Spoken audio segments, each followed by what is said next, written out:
একটি মায়ের সন্তান যখন তার কাছ থেকে দূরে চলে যায় তখন কিন্তু সেই সন্তানদের জন্য মায়ের বুকটা কষ্টে ফেটে যায় যতক্ষণ তারা মায়ের বুকে ফিরে না আসে। হ্যালো এভরিওয়ান, আসসালামু আলাইকুম। ফারজানাস ব্লগ থেকে আমি ফারজানা বলছি। সবাইকে স্বাগত জানিয়ে শুরু করছি নতুন আরও একটি লাইফস্টাইল ব্লগ। আশা করছি যে যেখান থেকে আমার আজকের এই ব্লগটি দেখছেন আপনারা সবাই ভালো আছেন, সুস্থ আছেন। আলহামদুলিল্লাহ, আমরাও আপনাদের দোয়ায় ও আল্লাহর রহমতে অনেক ভালো আছি। এটা ছিল গতকালকের ব্লগ। তো সকাল সকাল কিন্তু ব্লগটি শুরু করে দিয়েছি সকালের নাস্তা খেয়ে। তো সকালবেলা কিন্তু আকাশ চলে গিয়েছে কলেজে। আকাশের আব্বু একটু কাজের ক্ষেত্রে ঢাকা চলে গিয়েছে। আয়াতমনির আম্মু ঘুমাচ্ছে। তো মোটামুটি বাসাটা একদম ফাঁকা, আর খালি বাসা একা একা কাজ করতে কিন্তু ভীষণ ভালো লাগে। তো সেই কারণে কিন্তু আমি কাজগুলো শুরু করে দিলাম। প্রথমে কিন্তু আমি আমার বেডরুমটাকে ক্লিন করে নিচ্ছি। একদিন ফার্নিচারগুলো পরিষ্কার না করলে কিন্তু অনেক ধুলাবালি জমে যায়। তো একদিন না মোছার কারণে কিন্তু এই অবস্থা, দেখতেই পাচ্ছেন। প্রতিদিন কিন্তু এতগুলো ফার্নিচার পরিষ্কার করতে অনেকটা কষ্ট হয়। তো যাই হোক, প্রথমে যে কথাগুলো বলেছিলাম আসলেই কষ্ট হচ্ছিল, সেই কারণে আপনাদের সাথে একটু শেয়ার করছি। আর আমি চেয়েছিলাম আমার এই চ্যানেলটাকে বাদ দিয়ে নতুন আরেকটা চ্যানেল খোলার জন্য। তো আমি কিন্তু চ্যানেলটা খুলেছি আর সেই চ্যানেলে কিছু ভিডিও আপলোড করেছি। তো কয়েকদিন ধরে কেন যেন আমার এই চ্যানেলটার জন্য খুব কষ্ট হচ্ছে, মায়ায় পড়ে গিয়েছি এই চ্যানেলের জন্য। আমার এই চ্যানেলটা প্রায় 1.5 বছর হয় খুলেছি। তো মোটামুটি কিন্তু আমার ভালোই চ্যানেলটা গ্রো করেছে। তো অনেক নিয়মকানুন না জানার মাধ্যমেও কিন্তু আমার চ্যানেলটার ভালোই ভিউজ হয়েছিল। আর হচ্ছে আমার অলসতামের কারণে কিন্তু আমার চ্যানেলটাকে একটু নষ্ট হয়ে গিয়েছে, ডাউন হয়ে গিয়েছিল। তো যাই হোক, আমি কিন্তু বিছানাটা পরিষ্কার করতে করতে আয়াতমণি ঘুম থেকে উঠে গিয়েছে। ঘুম থেকে উঠে সোজা আমার কাছে চলে এসেছে। ওর আম্মু কিন্তু এখনও ঘুম থেকে উঠে নাই। তো এই তো দেখতেই পাচ্ছেন, আমি কিন্তু একবার কাঁথাটাকে গুছিয়ে নিয়েছি, তো আবার কিন্তু এলোমেলো করে রেখে গেল। ও এইরকম দুষ্টুমি করছে, ঘুম থেকে উঠে বারবার এসে বিছানাটা একটু এলোমেলো করে দিয়ে যাচ্ছে, আর আমি গুছাচ্ছি। তো এই তো এতক্ষণে ওর আম্মু ঘুম থেকে উঠে গিয়েছে। তো উঠে কিন্তু এই তো ও একটু পায়খানা প্রস্রাব করে সোজা আবার আমার এখানে চলে এসেছে। ওর আম্মু ওকে পরিষ্কার করে দিয়েছে।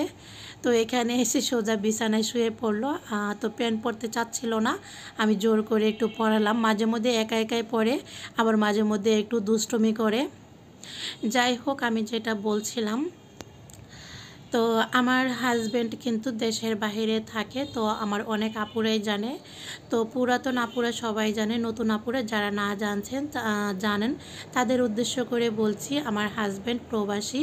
তো এতদিন বাইরেই থাকতো বিদেশে। তো এখন যেহেতু দেশে এসেছে, আর এসে বাড়ির কাজ ধরেছে। তো আমার হাজব্যান্ড বাড়িতে আসা, বাড়ির কাজ ধরা, তো ওকে সময় দেয়া, এই সব কিছু দিয়েই কিন্তু আমি ইউটিউব চ্যানেলে কাজ করাটা মাঝখান দিয়ে প্রায় 2 মাসের মতো বন্ধ করে দিয়েছিলাম।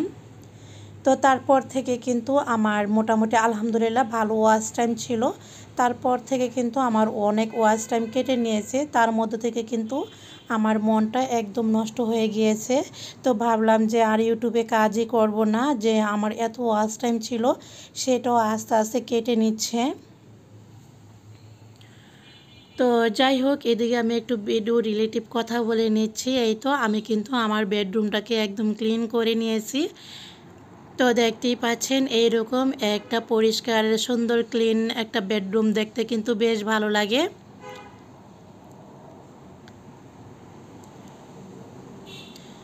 তো জানালাগুলো একটু আটকানো ছিল, আমি এখন একটু খুলে দিচ্ছি পর্দাটাকে সরিয়ে। কয়েকদিন ধরে গতকালকেও কিন্তু টিপ টিপ বৃষ্টি হচ্ছিল। তো আজকে কিন্তু সকালবেলা থেকেই বেশ সুন্দর মিষ্টি হাসি দিয়ে আকাশে রোদ উঠেছে। তো রোদটা কিন্তু দেখে বেশ ভালো লাগছিল, মনটা একদম ফ্রেশ ফ্রেশ লাগছিল। যাই হোক, যেটা বলছিলাম, তো অনেকেই কিন্তু দেখছি যে নতুন নতুন চ্যানেল খুলছে পুরাতন চ্যানেল বাদ দিয়ে। তো আমিও কিন্তু সেই রকম করেছিলাম। যখন দেখলাম 2 মাস পর আমি ভিডিও আবার নতুন করে ছাড়ার পর কিন্তু ভিডিওতে তেমন একটা ভিউজ আসছিল না, তারপরেও কিন্তু মনটা খুব খারাপ হয়ে গিয়েছিল। তো সেই কারণে কিন্তু আবার নতুন করে চ্যানেল খুললাম। খোলার পর কিন্তু সেখানে আমি কয়েকটা ভিডিও আপলোড দিয়েছি। তো তারপরেও কিন্তু মানে তেমন একটা ভালো লাগছিল না। আমার এই পুরাতন চ্যানেলটার জন্য খুব কষ্ট হচ্ছিল। তো একটা সন্তানকে ছোট থেকে যেমন কষ্ট করে লালন পালন করে আদর যত্ন দিয়ে পরিশ্রম করে তাকে বড় করে মানুষ করে তোলা হয়, সেই সন্তানটার জন্য কিন্তু অনেক মায়া লাগে। তেমনি কিন্তু একটা চ্যানেলটাকেও কিন্তু ছোট থেকে মানে কষ্ট করে লালন পালন করে অনেক পরিশ্রম দিয়ে এই চ্যানেলটাকে অনেকটা বড় করা হয়। তো সেই কারণেই হয়তো আমার এই চ্যানেলটার জন্য আমার অনেক মায়ায় পড়ে গিয়েছে, তাই আমি এই চ্যানেলটাকে ছাড়তে পারলাম না, আবার চলে এসেছি আমার এই চ্যানেলে।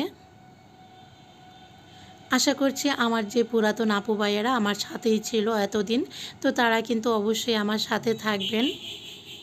আমিও কিন্তু তাদের সাথেই থাকবো ইনশাল্লাহ। আর প্লিজ কেউ স্প্যাম কমেন্ট করবেন না, এই স্প্যাম কমেন্ট করার কারণেই কিন্তু অনেক ওয়াচ টাইম কেটে যায়, সাবস্ক্রাইব কেটে যায়। তো যাই হোক, এই পর্যন্ত যে আপু ভাইয়েরা আমার ভিডিওটা দেখে এসেছেন, এখন আমার ভিডিওতে একটি লাইক দেন নাই, প্লিজ ভিডিওতে একটি লাইক দিয়ে পুরো ভিডিওটি জুড়ে থাকবেন। আর আজকে যারা আমার চ্যানেলটিকে ভিজিট করেছেন, এখনও চ্যানেলটিকে সাবস্ক্রাইব করেন নাই, প্লিজ চ্যানেলটিকে সাবস্ক্রাইব করে আমার পাশেই থেকে যেতে পারেন। তো এই তো কথা বলতে বলতে কিন্তু আমি আমার ড্রয়িং রুমের ফার্নিচারগুলোও পরিষ্কার করে নিলাম। তো এরই মাঝে কিন্তু কাজের খালা চলে এসেছে, এসে দেখে যে আমি ফার্নিচারগুলো পরিষ্কার করছি। তো খালা কিন্তু বলল যে দাও আমাকে, আমি পরিষ্কার করে নিই। তো আমি আবার ওনাকে বললাম যে না খালা, ফার্নিচারগুলো আমি পরিষ্কার করি, একটু শাক এনেছি, সেগুলো আপনি একটু কুটে বেছে দেন। খালাকে ফার্নিচার পরিষ্কার করতে দেইনি এই কারণে, কারণ উনি পরিষ্কার করলে একদমই পরিষ্কার হয় না, একদিক দা ধুলা থাকে আর একদিক দা পরিষ্কার হয়। সেই কারণে কিন্তু আমি আজকে পরিষ্কার করে নিচ্ছি।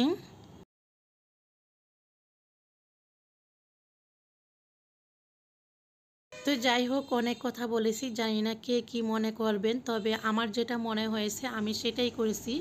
সত্যি বলতে আমার এই চ্যানেলটার জন্য আমার কয়েকদিন ধরে খুবই কষ্ট হচ্ছিল, মনে হচ্ছিল বুকের ভিতর যে কেমন একটা কষ্ট হচ্ছে। আমি আবার মেয়েকে বললাম যে শারমিন, আমার কেন যেন এই মানে এই চ্যানেলটার জন্য খুব খারাপ লাগছে, কষ্ট হচ্ছে। তো আমার মেয়ে কিন্তু আমাকে একটু মানে ধমক দিয়েই বলেছে যে না, তোমাকে আগেই বলেছি যে তোমার নতুন করে চ্যানেল খুলতে হবে না, তুমি এটাতেই ভিডিও দাও।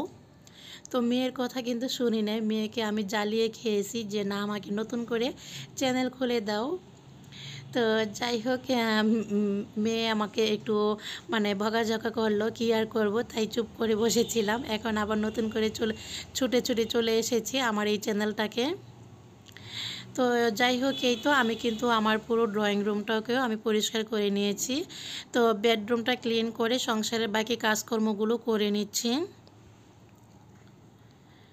তো একটা সংসারে কাজকর্ম করতে গেলে অনেক লং হয়ে যায়, মানে সারা দিন লাগে।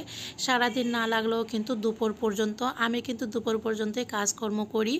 আবার সন্ধ্যার পর খাওয়া দাওয়ার পর একটু মানে পরিষ্কার করে নিই ডাইনিং টেবিলগুলো, রান্নাঘরটা। তো যাই হোক, এখানে আমি রান্না করতে চলে এসেছি, যেহেতু 11টার বেশি বেজে গিয়েছে কাজ করতে করতে।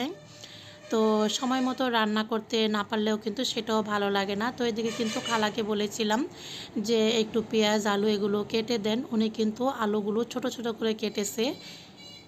যে কোনো মাংসর মধ্যে আলুগুলো বড় বড় করে দিলে খেতে ভালো লাগে, দেখতেও সুন্দর লাগে। তো এরকম ছোট করে দিলে কিন্তু বেশি একটা ভালো লাগে না। তো যাই হোক, কী আর করবো, কিছুই করার নেই, তাই আমি সেই আলুগুলোই মুরগিতে দিয়ে দিলাম। তো আমি কিন্তু মোটামুটি অফ ক্যামেরায় আর অন ক্যামেরায় রান্নাগুলো করে নিচ্ছি। তো অন ক্যামেরায় সব কিছু করতে গেলে দেখাতে গেলে কিন্তু ভিডিও অনেক লং হয়ে যায়। এমনিতেই আজকের ভিডিওটা অনেক লং হয়ে গিয়েছে।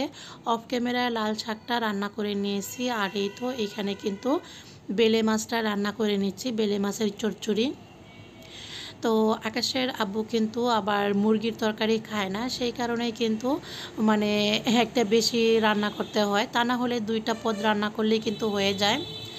যাই হোক, রান্না কিন্তু প্রায় শেষ হয়ে এসেছে। তো রান্নার শেষ পর্যায়ে যখন এসেছে তখন আমি রান্নাঘরটা একটু একটু পরিষ্কার করে নিচ্ছি সব কিছু। দেখা যাচ্ছে একদিকে রান্না বসিয়ে অন্যদিকে কিন্তু কিচেনটাও পরিষ্কার করা যায়। তো শুধু রান্না বসিয়ে কিন্তু দাঁড়িয়ে থাকলে হবে না, পাশাপাশি অন্যান্য কাজ করলে কিন্তু সংসারের কাজগুলো খুব তাড়াতাড়ি হয়ে যায়। তো এইদিকে দেখলাম যে রান্নাঘরের যে সিঙ্ক, তারপরে ওয়াল আর হচ্ছে কলগুলো একটু কেমন যেন তেল চিটচিটে হয়ে আছে। তো ভাবলাম এই দিকটা একটু পরিষ্কার করে নিই।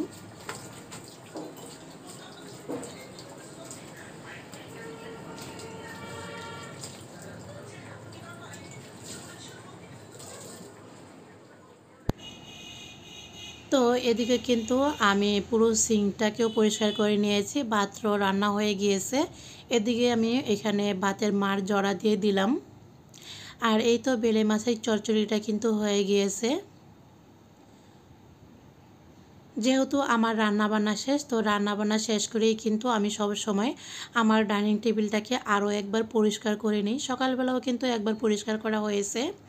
এখন যেহেতু রান্না করা শেষ, টেবিলের উপর সব খাবারগুলো দেওয়া হবে, সেই কারণে আরও একবার পরিষ্কার করে নেওয়া হলো।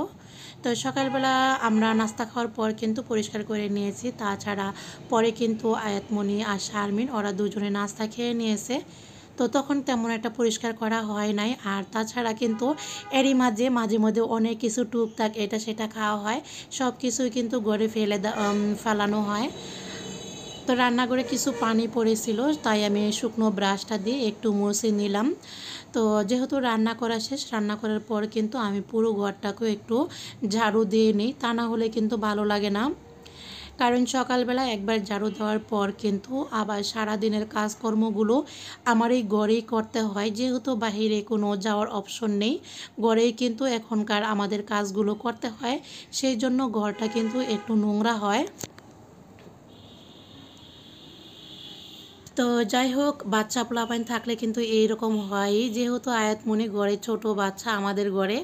আর তাছাড়া হচ্ছে উপর থেকেও খুশবু আসে, দুজনে মিলে কিন্তু পুরো ঘরটা একদম হইচই ছুটাছুটি করতেই থাকে আর এটা সেটা ফেলতেই থাকে।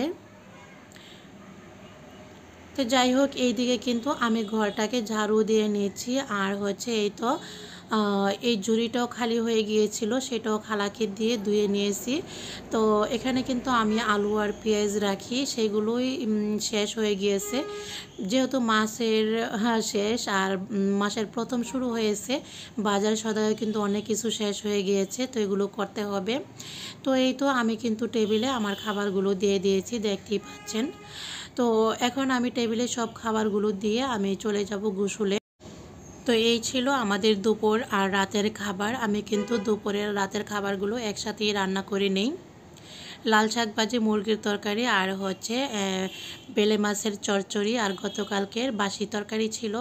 তো এদিকে কিন্তু আমি চুলাটাও পরিষ্কার করে নিয়েছি, দুধটাকেও জাল করে নিয়েছি। তো যাই হোক, সব কাজকর্ম সেরে এখন আমি চলে যাব গোসল করতে। কেমন লাগলো আমার আজকের এই ব্লগটি? যদি কোনো কথায় বা কোনো কাজে ভুল ত্রুটি হয়ে থাকে তাহলে প্লিজ ক্ষমা সুন্দর দৃষ্টিতে দেখবেন। আমার কাজে শুধু ভালোই বলবেন না, খারাপ হলে সেটাও কমেন্ট করে বলবেন। সবাই ভালো থাকবেন, সুস্থ থাকবেন। আল্লাহ হাফেজ।